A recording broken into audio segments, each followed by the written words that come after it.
Olá pessoal, sejam bem-vindos à nossa quarta aula do curso de Lógica de Programação com Python da Treina Recife, tá? Eu sou o professor Rogério Aguiar e continuo com vocês aqui. Nesta aula 4, veremos comentários, comandos de entrada e saída e principalmente iniciaremos a resolução de problemas. Vamos lá então. Primeira coisa que vamos verificar seria como é que a gente comenta um programa. Mas, Rogério, para que precisa comentar programa? Bom, a depender da complexidade do seu programa, às vezes é necessário você documentar o seu programa em algumas linhas, informar que naquele conjunto de linhas ali você teve uma ideia assim, assado, você usou a estratégia tal, a estratégia qual.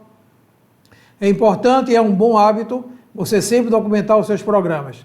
No Python nós temos comentários de bloco, como vocês estão vendo aqui.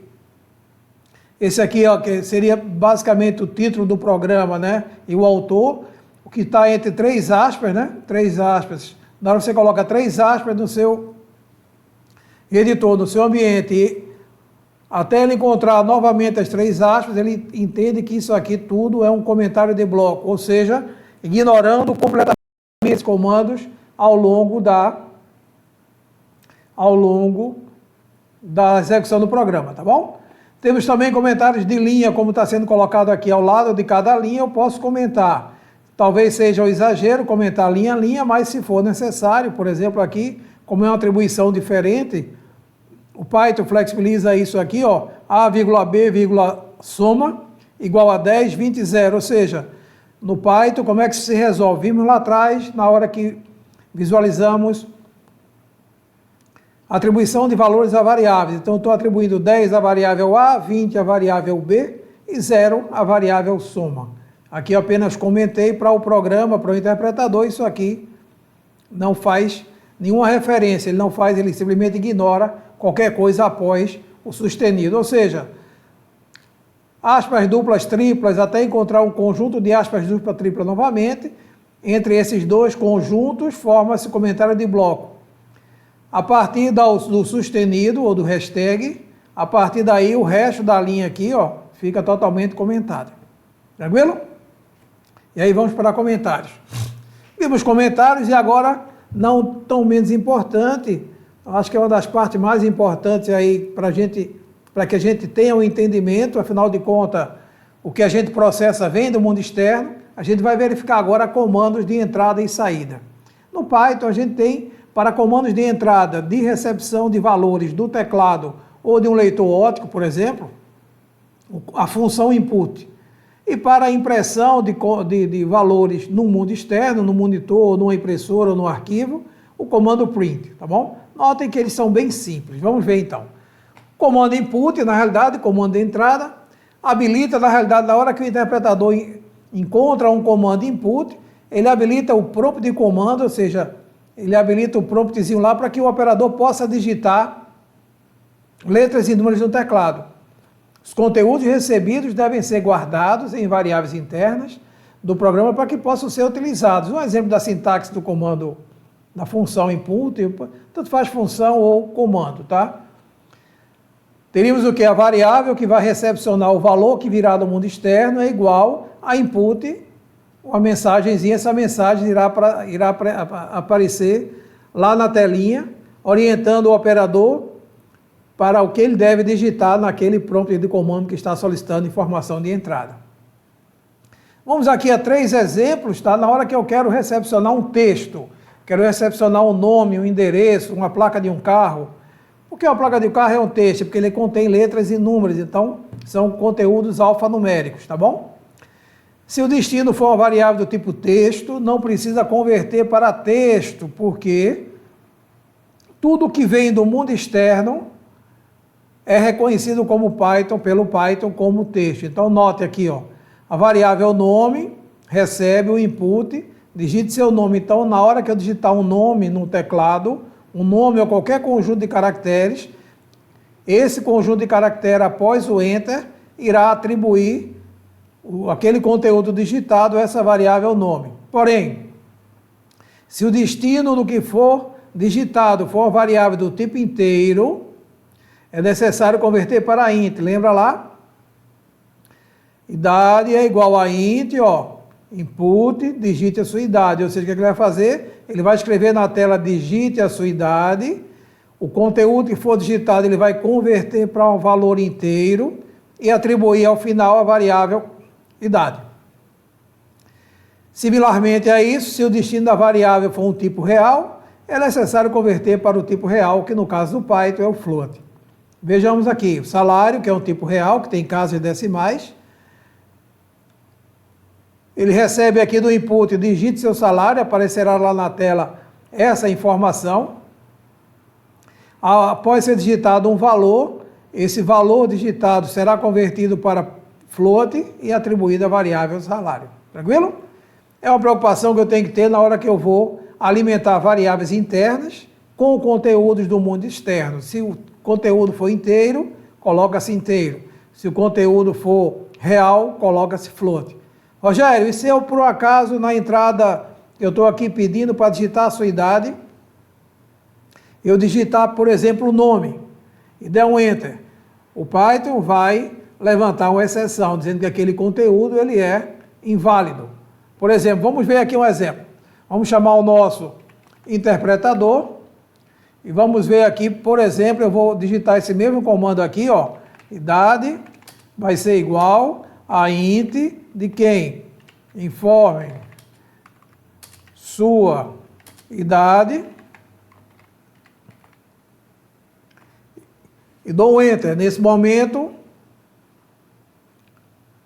ele está dizendo aqui, informe sua idade. Na realidade, eu esqueci de colocar o comando input, me desculpe, viu?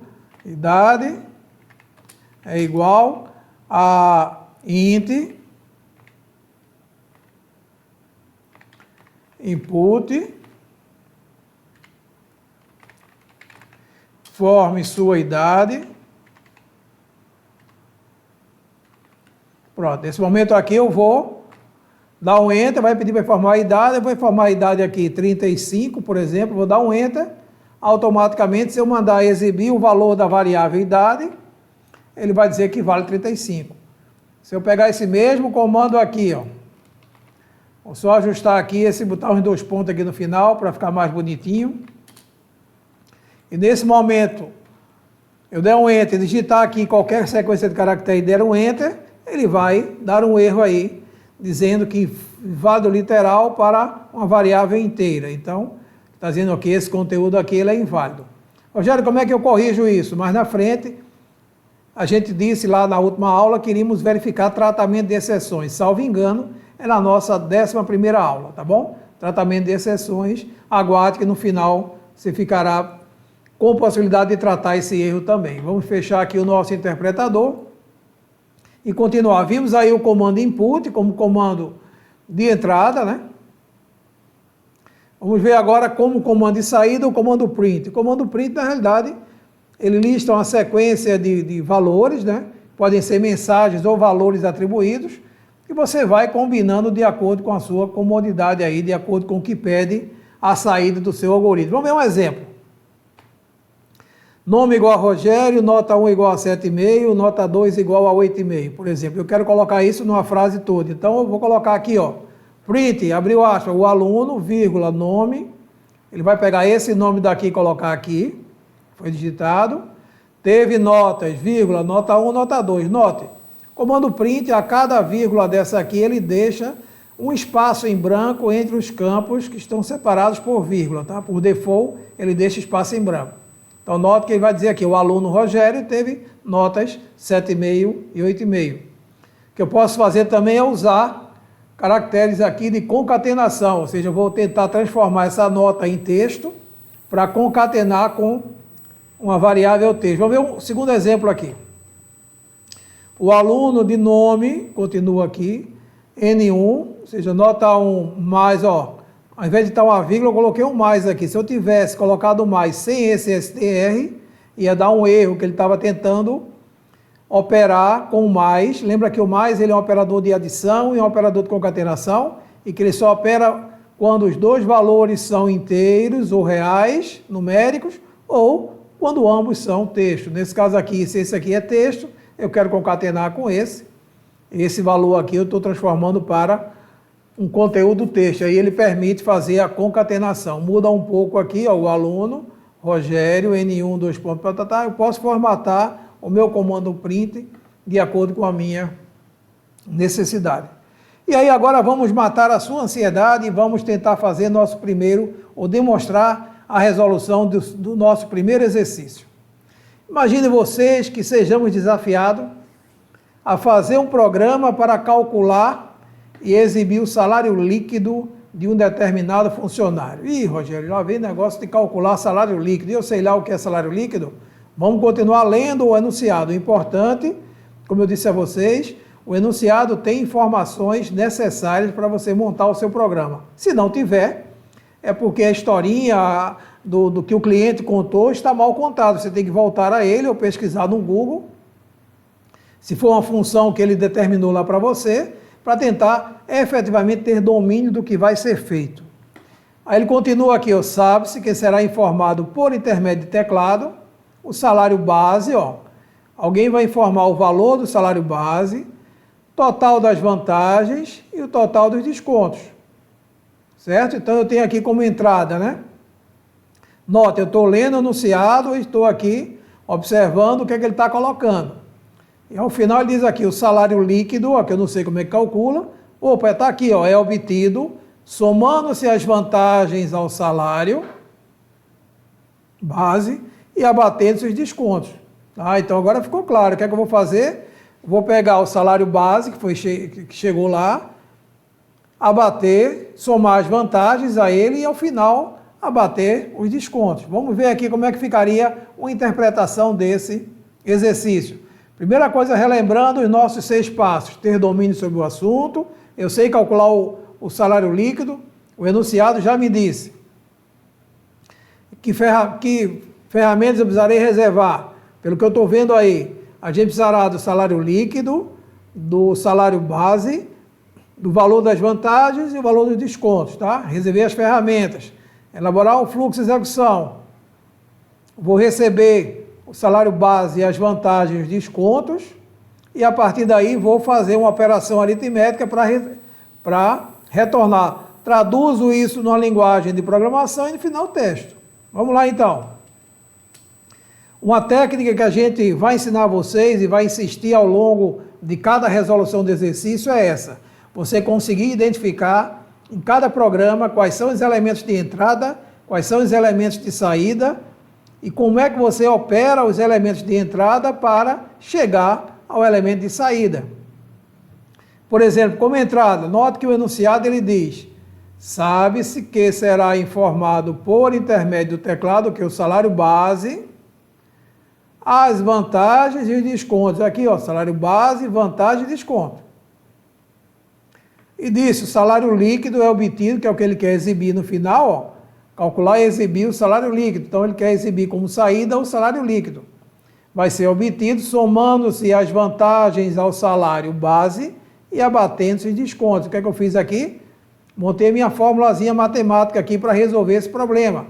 Salário líquido vai ser igual a base mais as vantagens menos desconto. O que é isso aqui?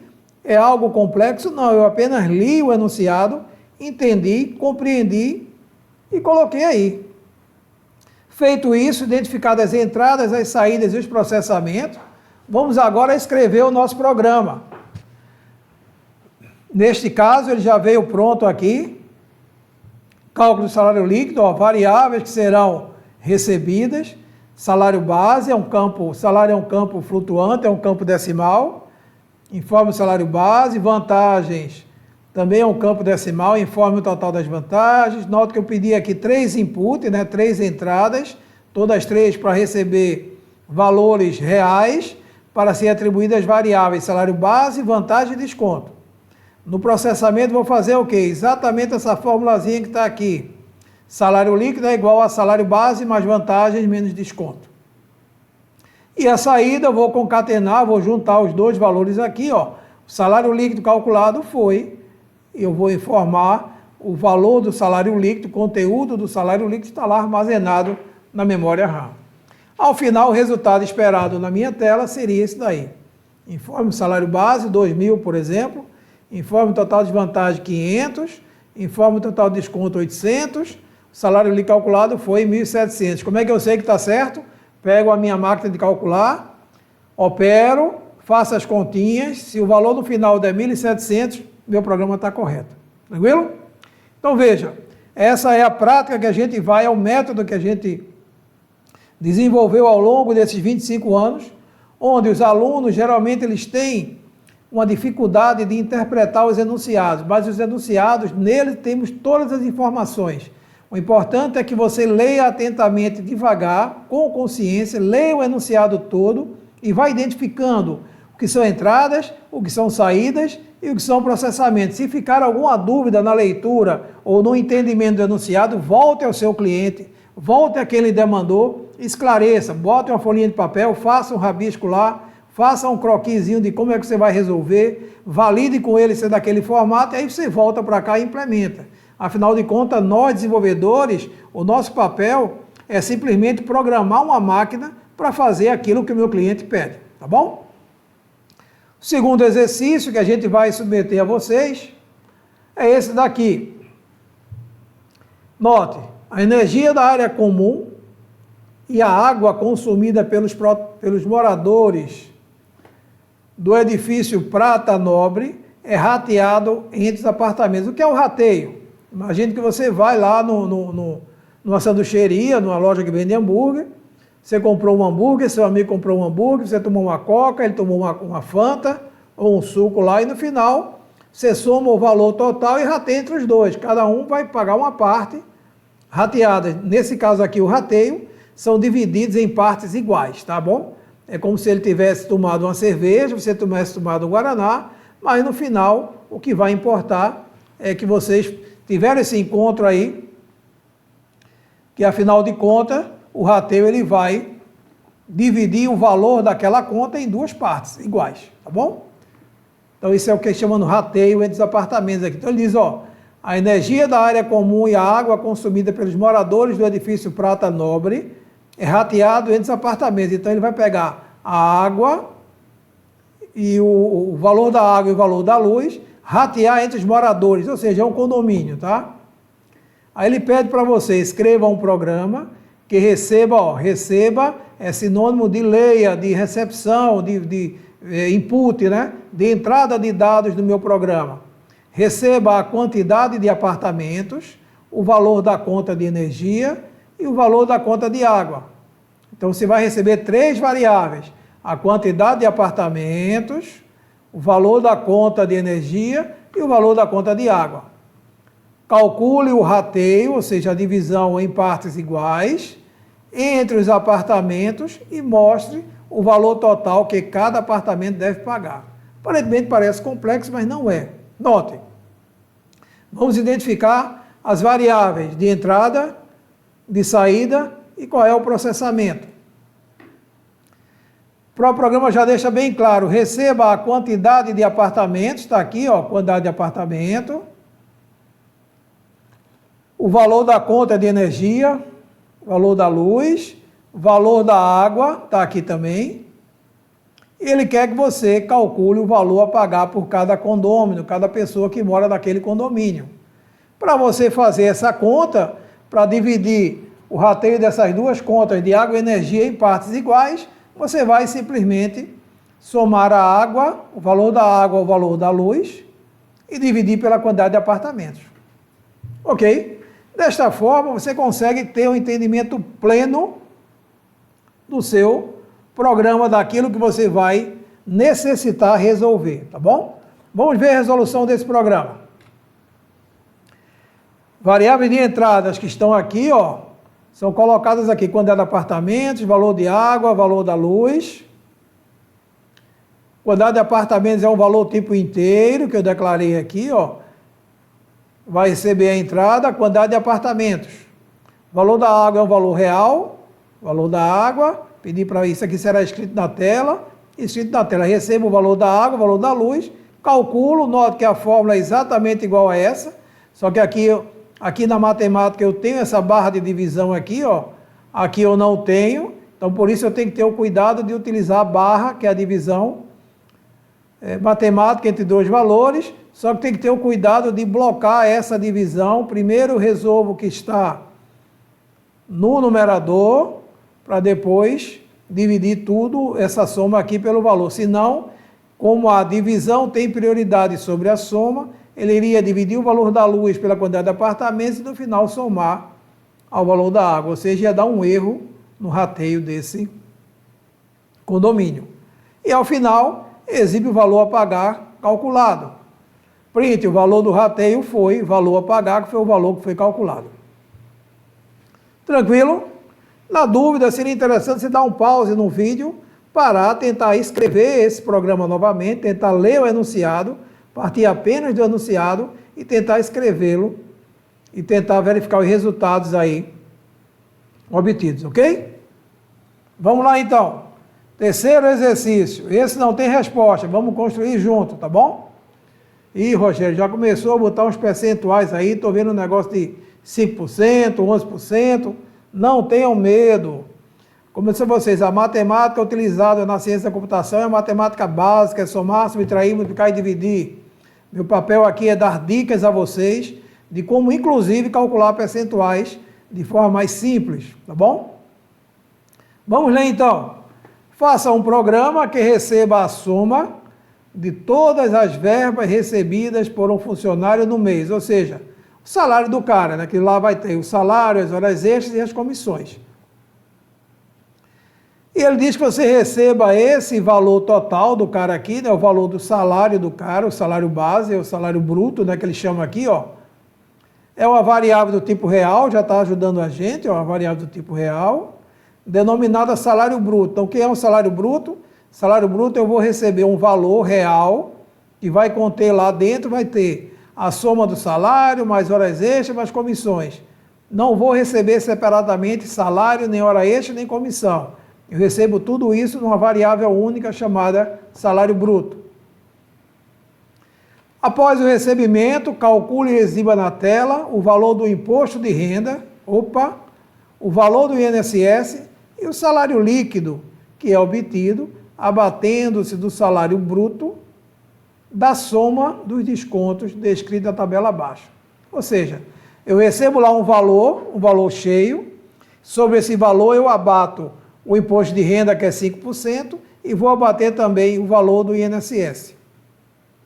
E, Rogério, como é que eu calculo, como é que eu sei quanto é X% de um determinado valor? Não tem problema, a formulazinha está aqui do lado, ó. Você basta decorar ou anotar, a gente, na hora H, você pode consultar um Google, você não faz um programa isolado do mundo, não. Você faz um programa tomando como auxílio também a própria internet. Então, teve dúvidas, pergunta a um colega, vai no Google, vê como é que calcula e opera. No nosso curso aqui, o meu papel é facilitar a vida de vocês. Então, ó, se eu quero saber um percentual, quanto vale um percentual de um determinado valor, o que é que eu faço? Eu pego esse valor, multiplico por esse percentual e divido por 100.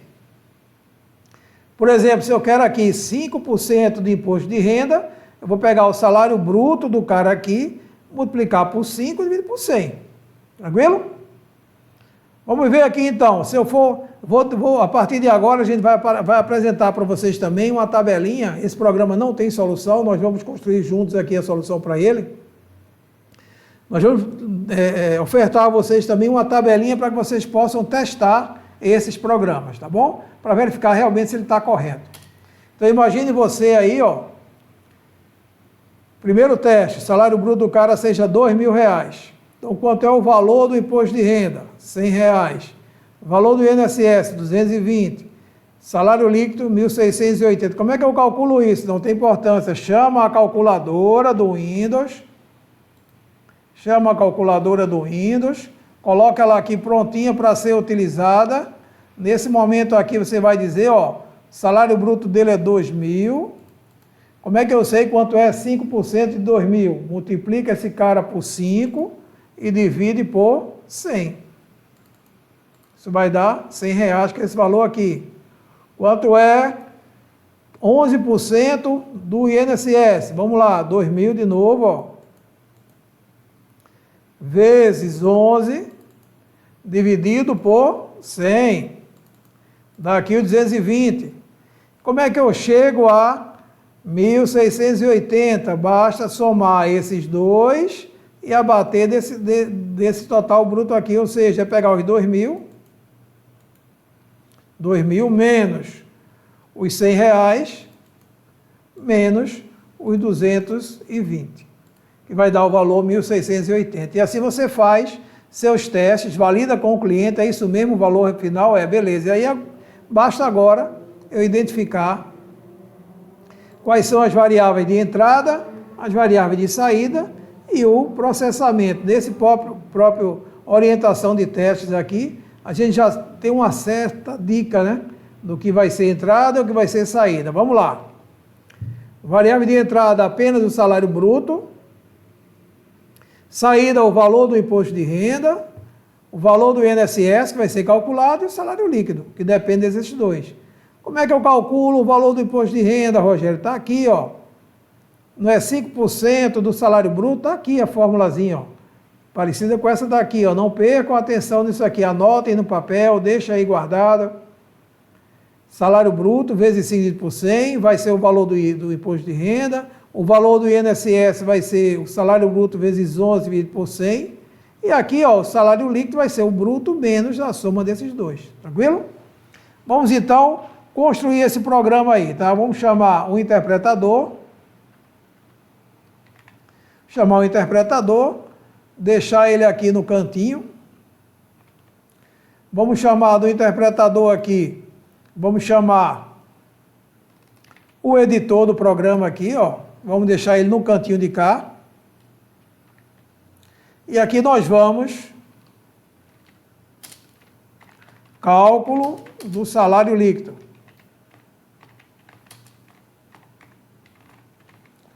Vamos lá. O que é que eu preciso fazer aqui? Eu preciso receber o salário bruto, estão lembrados? Salário bruto é igual, é um valor real, a float de quem?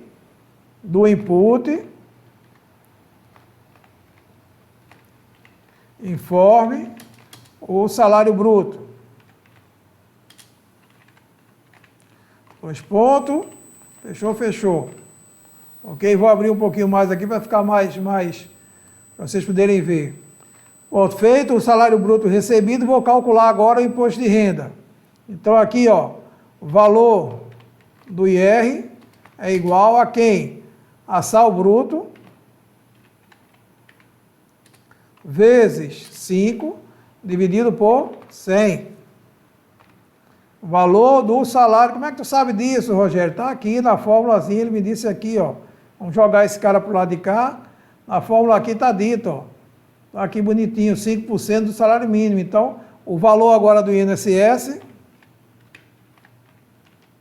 vai ser igual a quem? A sal bruto vezes 11 dividido por 100. Tranquilo? Pronto, feito isso, eu tenho agora o valor do salário bruto, o valor do imposto de renda e o valor do INSS. Basta agora calcular quanto é o meu sal líquido. Salário líquido vai ser igual ao sal bruto, salário bruto, menos o valor do IR, mais o valor, ou seja, eu vou somar os dois valores aqui. O valor do INSS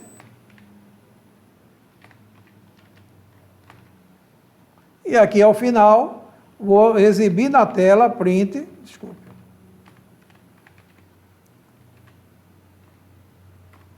Ele pede para exibir todos os valores, então vamos exibir aqui primeiro o imposto de renda, IR, dois pontos, valor IR, print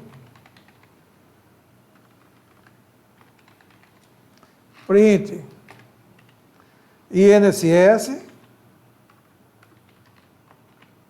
fechou, VLR e INSS, e print aqui ao final, realmente o salário líquido que ele pede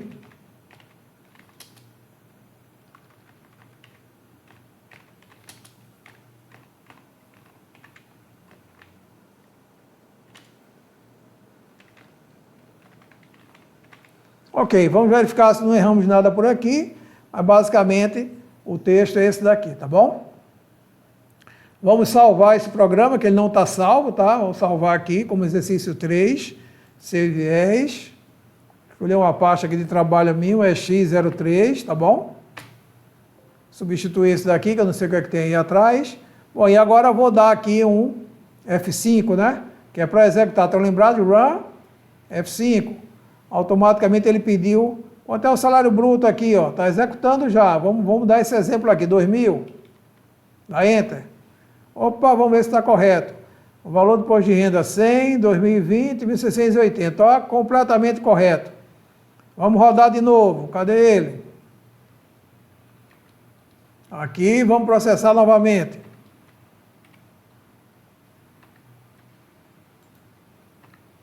Vamos processar novamente aqui, F5. Vamos tentar ver aqui qual é o valor que está aqui. Salário do cara. 1.689. Então, o salário bruto dele é 1.689. Vamos dar Enter. 84,45, 18579, 1.418, ok? Então, essa tabelinha vai ajudar vocês a verificar se seu exercício está pronto ou não, tá bom? Vamos embora agora para o próximo exercício, tá bom?